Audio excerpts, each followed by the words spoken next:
जो हमारे स्कल में पैक्ड होता है।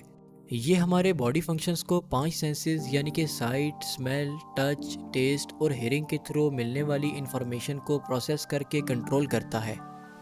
ये बेसिकली इंफॉर्मेशन को इस तरह असेंबल करता है कि हम उसे आसानी से समझ जाएं। एवरेज एडल्ट ब्रेन का वेट तकरीबन 3 पाउंड्स तक होता है। ब्रेन और स्पाइनल कॉर्ड दोनों मिलकर हमारी बॉडी का सेंट्रल नर्वस सिस्टम यानी कि CNS बनाते हैं। क्योंकि ब्रेन एक वाइटल बॉडी ऑर्गन है, इसलिए ये एक थिक प्रोटेक्टिव बोन यानी कि स्कल और मेनिंजेस में पैक्ड होता है। स्कल का काम ब्रेन को इंजरी से प्रोटेक्ट रखना होता है, जबकि मेनिंजेस 3 टिश्यू लेयर से मिलकर बनी होती हैं जो ब्रेन को एडिशनल प्रोटेक्शन प्रोवाइड करती हैं। आउटर मोस्ट लेयर को ड्यूरा मैटर कहते हैं और ये थिक और टफ होती है। ये लेयर थिक फाइब्रस टिश्यूज से बनी होती है। मिडल लेयर को एरेक्नॉइड कहते हैं और ये थिन और ट्रांसपेरेंट होती है। ये लेयर भी फाइब्रस टिश्यूज से बनी होती है। इनर मोस्ट लेयर को पिया मैटर कहते हैं और ये थिन और वेस्कुलर लेयर होती है जो ब्रेन सरफेस के साथ डायरेक्टली अटैच्ड होती है। एरेक्नॉइड और पिया मैटर के दरमियान खाली स्पेस में एक खास फ्लूइड होता है जिसे सेरिब्रोस्पाइनल फ्लूइड कहते हैं। इसके अलावा ब्रेन के डीपर पार्ट्स में मौजूद होलो कैविटीज में भी सेरिब्रोस्पाइनल फ्लूइड होता है। इन कैविटीज को वेंट्रिकल्स कहा जाता है। ब्रेन में टोटल 4 वेंट्रिकल्स होती हैं और इनमें मौजूद फ्लूइड ब्रेन और स्पाइनल कॉर्ड को इंजरी के वक्त कुशनिंग प्रोवाइड करता है। तो आइए अब ब्रेन की सेलुलर कंपोजिशन पर बात करते हैं। ब्रेन 2 तरह के सेल्स से बना होता है, जिनमें नर्व सेल्स जिन्हें न्यूरॉन्स भी कहा जाता है और ग्लिया सेल्स शामिल हैं। न्यूरॉन सेल्स इलेक्ट्रिकल और केमिकल सिग्नल्स की मदद से इंफॉर्मेशन ट्रांसफ़र करते हैं। ब्रेन में तकरीबन 100 बिलियन न्यूरॉन्स पाए जाते हैं, जबकि ग्लिया सेल्स न्यूरॉन्स को नरिशमेंट, प्रोटेक्शन और स्ट्रक्चरल सपोर्ट प्रोवाइड करते हैं। बॉडी में ग्लिया सेल्स की तादाद न्यूरॉन्स से तकरीबन 10 से 15 दफ़ा ज़्यादा होती है। अगर ब्रेन को 2 बराबर हिस्सों में तकसीम किया जाए तो ब्रेन में 2 मुख्तलिफ पोर्शंस नज़र आते हैं, जिन्हें ग्रे और वाइट मैटर कहते हैं। ग्रे मैटर ब्रेन की आउटर डार्कर पोर्शन को कहते हैं, जबकि वाइट मैटर ब्रेन के इनर लाइटर पोर्शन को कहते हैं।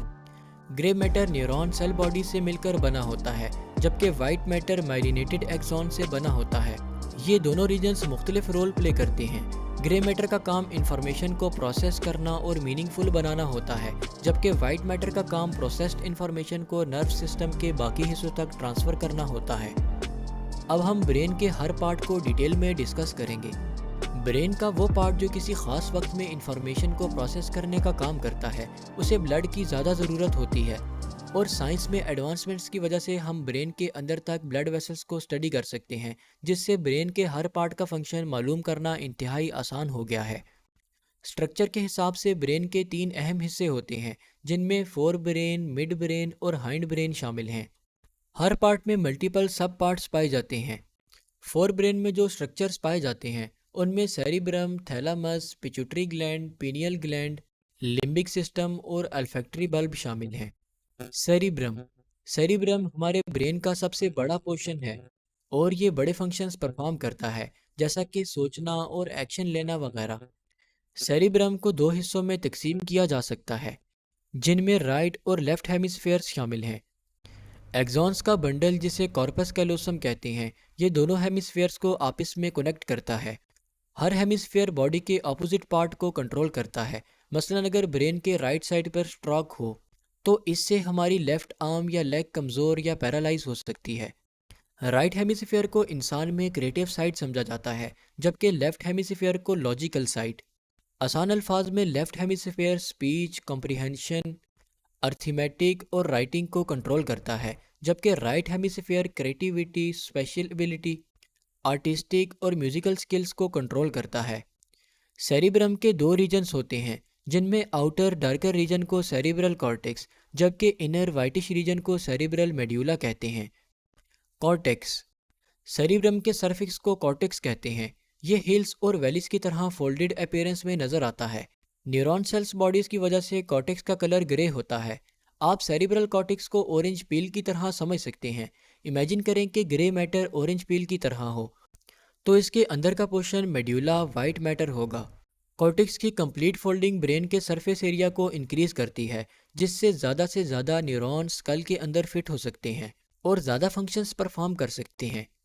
कॉर्टेक्स के हर फोल्ड को जाइरस कहते हैं और हर फोल्ड के दरमियान ग्रूव यानी कि खाली जगह को सल्कस कहते हैं। कॉर्टेक्स में कुछ लार्जर ग्रूव्स भी पाए जाते हैं जिन्हें फिशर्स यानी कि होलो ओपनिंग कहते हैं। लार्जर ग्रूव सेरिब्रम को 4 बड़े हिस्सों में तकसीम करते हैं जिन्हें लोब कहा जाता है। हर लोब एक खास फंक्शन परफॉर्म करता है। Frontal lobe.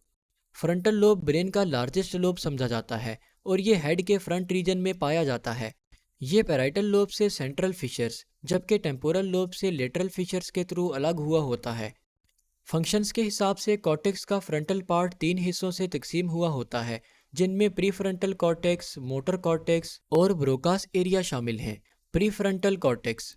Prefrontal cortex frontal lobe के फ्रंट पर वाक़या होता है। ये पार्ट इंटेलेक्चुअल और इमोशनल इंफॉर्मेशन की प्रोसेस का काम करता है जिनमें एग्रेशन, डिसीजन मेकिंग और जजमेंट शामिल हैं। मसलन अगर आप कंजेस्टेड एरिया में ड्राइव कर रहे हैं तो आपको छोटे से वक्त में बहुत सी इंफॉर्मेशन प्रोसेस करनी होती है जिसके लिए प्रीफ्रंटल लोब को मुसलसल एक्टिव रहना पड़ता है ताकि आपको हर स्टेप पर जजमेंट में आसानी हो सके। मोटर कॉर्टेक्स फ्रंटल लोब का वो पोर्शन है जो प्रीफ्रंटल कॉर्टेक्स की बैक पर मौजूद होता है। मोटर कॉर्टेक्स का अहम फंक्शन बॉडी मूवमेंट को कंट्रोल करना होता है। मसलन अगर आप टेबल से बुक उठाने के लिए हाथ मूव करते हैं तो ये मोटर कॉर्टेक्स के सिग्नल्स होते हैं जो आपके आर्म मसल्स को इस तरह एक सीक्वेंस में मूव करते हैं कि बुक लिफ्टिंग आसान हो सके। ब्रोकास एरिया को मोटर स्पीच एरिया भी कहा जाता है। ये मोटर कॉर्टेक्स के करीब होता है और ये स्पीच प्रोडक्शन में इस्तेमाल होता है। ये एरिया स्पीकिंग के दौरान हमारे ब्रीथिंग पैटर्न्स और वोकल कॉर्ड्स को रेगुलेट करता है। आसान अल्फाज में हम कह सकते हैं कि frontal lobe voluntary movements, expressive language और हाई लेवल के एग्जीक्यूटिव फंक्शंस जैसा कि जजमेंट वगैरह को कंट्रोल करता है। पैराइटल लोब फ्रंटल लोब के बिल्कुल बैक पर मौजूद होता है और फ्रंटल लोब से सेंट्रल सल्कस के थ्रू अलग हुआ होता है। पैराइटल लोब को 3 रीजन्स में तकसीम किया जा सकता है जिनमें इनर मोस्ट पोर्शन को पोस्ट सेंट्रल जाइरस कहते हैं। फंक्शन के हिसाब से post central gyrus temperature, pain, vibration और फाइन टच के लिए सेंसरी रिसेप्टर से सिग्नल रिसीव करवाता है। इस तरह देखा जाए तो पोस्ट सेंट्रल जाइरस ज़्यादातर सेंसरी टाइप की इंफॉर्मेशन को प्रोसेस करने का काम करता है। जैसे कि जब हम किसी चीज़ को टच करते हैं तो ये इंप्रेशन पैदा होना कि ये गर्म है या ठंडा या फिर फ्लैट है या राउंड, तो ये सब पोस्ट सेंट्रल जाइरस से कंट्रोल होता है। इसके अलावा पैराइटल लोब के 2 हिस्से हैं जिनमें सुपीरियर और इन्फीरियर पैराइटल लोब्यूल्स शामिल हैं। सुपीरियर लोब्यूल सेंसरी और मोटर न्यूरॉन्स में कनेक्शन का काम करता है। जैसा कि सेंसरी सिग्नल सुपीरियर लोब्यूल की मदद से मोटर फंक्शन को किसी खास डायरेक्शन में एक्टिवेट करते हैं, लाइक ड्रिंकिंग वाटर। इसके अलावा सुपीरियर लोब्यूल शेप्स को मैनिपुलेट करने और कॉम्प्लेक्स शेप्स को स्पेसिफिक पैटर्न्स में करने के लिए भी हेल्प करता है। इस एबिलिटी को स्पेशल रीजनिंग एबिलिटी कहते हैं। पैराइटल लोब का तीसरा पोर्शन इन्फीरियर पैराइटल लोब्यूल है जो मैथमेटिकल ऑपरेशन सॉल्व करने में हेल्प करता है, जैसा कि मंथली इन्वेस्टमेंट्स और बिजनेस में टर्नओवर्स के कैलकुलेशंस वगैरह, और इसके अलावा लैंग्वेज को समझने में भी हेल्प करता है। टेम्पोरल लोब ब्रेन की साइड्स पर मौजूद होता है और ये फ्रंटल लोब से लैटरल फिशर्स के थ्रू अलग हुआ होता है। टेम्पोरल लोब में cortical region auditory information, visual processing और मेमोरी वगैरह को कंट्रोल करता है। टेम्पोरल लोब की डिवीजन्स में प्राइमरी ऑडिटरी कॉर्टेक्स जो हमारे कानों से ऑडिटरी इंफॉर्मेशन रिसीव और प्रोसेस करता है ताकि हमें समझ आ सके, मसलन हंसना, रोना और बोलना वगैरह। Visual processing. इसी तरह टेम्पोरल लोब के कुछ रीजन विजुअल प्रोसेसिंग में हमारी हेल्प करते हैं, जैसा कि faces, scenes, heating, cold, air conditioning, traffic etcetera. Memory. Temporal lobe में हिपोकैम्पस मौजूद होता है जो मेमोरी, लर्निंग और इमोशंस के लिए अहम समझा जाता है। इसके बारे में हम आगे डिस्कस करेंगे। Occipital lobe. ये लोब हमारे ब्रेन की बैक साइड पर मौजूद होता है और ये पैराइटल और टेम्पोरल लोब के साथ अटैच हुआ होता है। ऑसिपिटल लोब को विजुअल प्रोसेसिंग के लिए मेन सेंटर समझा जाता है। ये हमें कलर्स में डिफरेंशिएशन करने, फेसेस को रिकॉग्नाइज करने और डेप्थ परसेप्शन जैसा कि किसी का आपकी तरफ आना या वापस जाना वगैरह। फोर ब्रेन के बाकी स्ट्रक्चर्स में थैलेमस, जो कि एक स्मॉल ओवर्ट स्ट्रक्चर होता है जो ब्रेन के सेंटर में मिड ब्रेन के एग्जैक्टली ऊपर पाया जाता है। थैलेमस रेगुलेटरी गेटवे होता है जो सेंसरी रिसेप्टर से इंफॉर्मेशन को ब्रेन में प्रॉपर रीजन्स तक ट्रांसफ़र करने का काम करता है। ये बेसिकली ब्रेन में इंटर होने वाले मुख्तलिफ सेंसरी इंफॉर्मेशंस को डायग्नोज करता है, जैसे कि ऑडिटरी, विजुअल, टैक्टाइल यानी कि टचिंग और टेस्ट वगैरह, और इस इन्फॉर्मेशन को कॉर्टिक्स में स्पेसिफिक लोब्स तक पहुंचाता है। ये ब्रेन के मुख्तलिफ सेंटर्स और स्पाइनल कॉर्ड से इंफॉर्मेशन जमा करता है और उसे सेरिब्रल कॉर्टेक्स में करेक्ट एड्रेस तक पहुंचाता है। इसके अलावा thalamus regulation of sleep, alertness और वेकिंग अप को भी कंट्रोल करता है। The limbic system. Limbic system एक कम्प्लेक्स स्ट्रक्चर है जो सेरिब्रम के एग्जैक्टली नीचे पाया जाता है। इस रीजन में हाइपोथैलेमस, हिपोकैम्पस और अमाइगडेला मौजूद होते हैं। हाइपोथैलेमस। हाइपोथैलेमस थैलेमस के बिल्कुल नीचे और पिट्यूटरी ग्लैंड के ऊपर मौजूद होता है। हाइपोथैलेमस का सबसे अहम फंक्शन नर्व सिस्टम को एंडोक्राइन सिस्टम के साथ पिट्यूटरी ग्लैंड्स के थ्रू लिंक करना है। हाइपोथैलेमस कुछ सोमैटिक फंक्शंस को भी कंट्रोल करता है, जैसा कि बॉडी टेम्परेचर, स्लीप और भूख लगना वगैरह। हिप्पोकैम्पस। हिप्पोकैम्पस सेरिब्रम के मीडियल टेम्पोरल लोब में पाया जाता है। हिप्पोकैम्पस का स्ट्रक्चर सी हॉर्स की तरह होता है। हिप्पोकैम्पस का अहम रोल मेमोरी फॉर्मेशन है। यह खासकर न्यू मेमोरीज और इमोशंस और सेंसेस को कनेक्ट करने के लिए अहम रोल प्ले करता है, जैसा कि स्मेल एंड साउंड मेमोरीज। अगर किसी इलनेस की वजह से हिप्पोकैम्पस का एक या एक से ज़्यादा पार्ट्स डैमेज हो जाएं, जैसा कि अल्जाइमर डिजीज़, या फिर किसी एक्सीडेंट में हिप्पोकैम्पस डैमेज हो जाए, तो इससे मेमोरी लॉस और न्यू मेमोरी सेव नहीं हो सकती। एमिगडेला। एमिगडेला एक स्मॉल रफली राउंड स्ट्रक्चर होता है जो मीडियल टेम्पोरल लोब में हिप्पोकैम्पस के बिल्कुल फ्रंट पर पाया जाता है। एमिगडेला का काम इमोशनल और बिहेवियरल कैरेक्टर्स पैदा करना है, जैसा कि खौफ का एहसास, खुशी का एहसास और सोशल कम्युनिकेशन करना वगैरह। इसके अलावा एमिगडेला ब्रेन के रिवॉल्व सिस्टम के साथ भी कनेक्ट हुआ होता है, जैसा कि अच्छा खाना खाते वक्त या किसी से प्यार करते वक्त ये खुशी की फीलिंग पैदा करता है। और ये स्ट्रेस रिस्पांस में भी हेल्पफुल होता है, जैसे कि फ्लाइट एंड फाइट रिस्पांस, जैसे कि किसी डॉग बाइट की वजह से दोबारा डॉग्स के सामने अलर्ट होना वगैरह। अगर मैगडेला में कोई ज़ख्म हो जाए तो इससे पर्सन की एक्सप्रेशनबिलिटी और स्ट्रेस के वक्त कंट्रोल ख़त्म हो जाता है। Pituitary glands. Pituitary glands P shaped glands होते हैं जो ब्रेन में हाइपोथैलेमस के साथ पिट्यूटरी स्टॉक के थ्रू अटैच्ड होते हैं। ये स्कल के बिल्कुल सेंटर में नोज ब्रिज के बिल्कुल बैक पर मौजूद होते हैं। पिट्यूटरी ग्लैंड्स का मेन फंक्शन नर्व सिस्टम को एंडोक्राइन सिस्टम के साथ लिंक करना है। ये बहुत से हार्मोन्स रिलीज करते हैं जो ग्रोथ, मेटाबॉलिज्म, सेक्सुअल डेवलपमेंट और रिप्रोडक्टिव सिस्टम में अहम रोल अदा करते हैं। Olfactory bulb. Olfactory bulb frontal lobe की इंफीरियर बॉटम साइड पर मौजूद होते हैं। ऑल्फैक्टरी बल्ब नोज से ब्रेन की तरफ इंफॉर्मेशन डिलीवर करते हैं और इसीलिए ये प्रॉपर सेंस ऑफ स्मेल के लिए बहुत ज़रूरी है। Pineal glands. Pineal glands third ventricle के साथ अटैच्ड होते हैं। ये मेलाटोनिन सिक्रीट करते हैं और बॉडी की इंटरनल ग्रोथ और सर्केडियन रिदम्स को रेगुलेट करते हैं। अगर पीनियल ग्लैंड्स प्रॉपरली काम ना कर रहे हों तो हमारे स्लीपिंग पैटर्न्स डिस्टर्ब हो जाते हैं, जो इंसोम्निया की वजह बनते हैं। पीनियल ग्लैंड सेक्सुअल डेवलपमेंट में भी कुछ रोल अदा करते हैं। Mid brain. Mid brain cerebral cortex के नीचे और हाइंड ब्रेन के ऊपर ब्रेन के सेंटर में मौजूद होता है। मिड ब्रेन ब्रेन का स्मॉलेस्ट रीजन है। मिड ब्रेन हमारे विजुअल और ऑडिटरी सिस्टम के लिए रिले स्टेशन का काम करता है। क्रेनियल नर्व्स के 12 पेयर्स में से 2 pairs of nerves exactly mid brain से निकलती नजर आती हैं, जिनमें ऑक्यूलोमोटर और ट्रोक्लियर नर्व्स शामिल हैं, जो आइज और आईलेट्स की मूवमेंट को कंट्रोल करती हैं।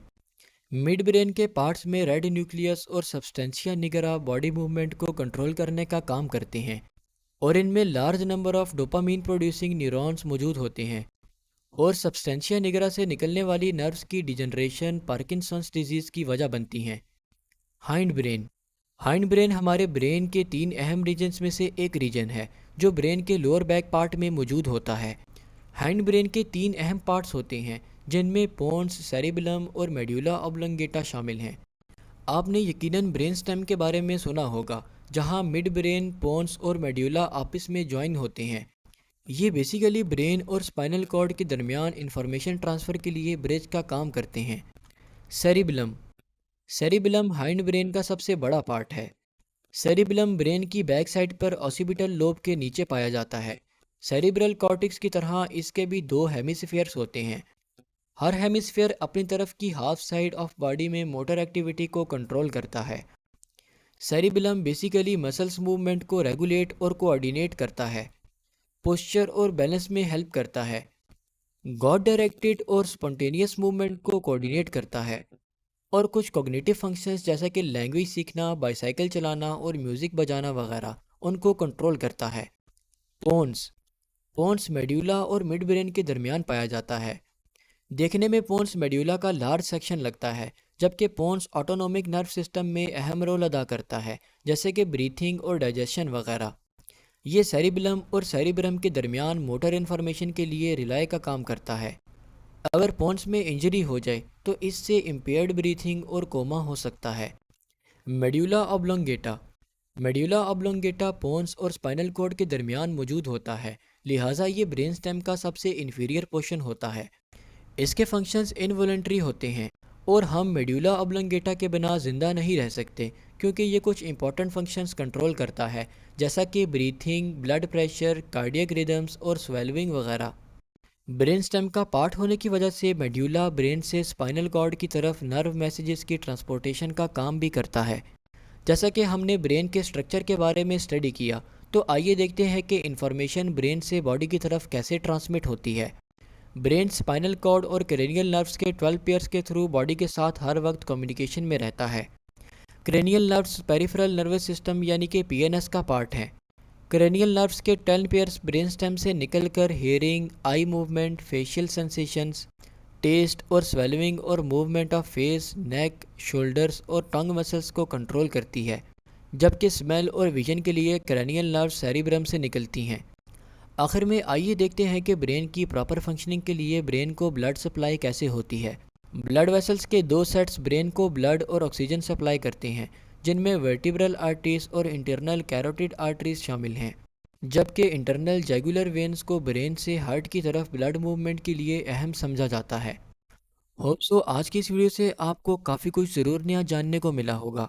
मैं आपका होस्ट साद खान आपसे मिलूंगा किसी नई वीडियो में किसी नए टॉपिक के साथ। तब तक के लिए अल्लाह हाफिज़।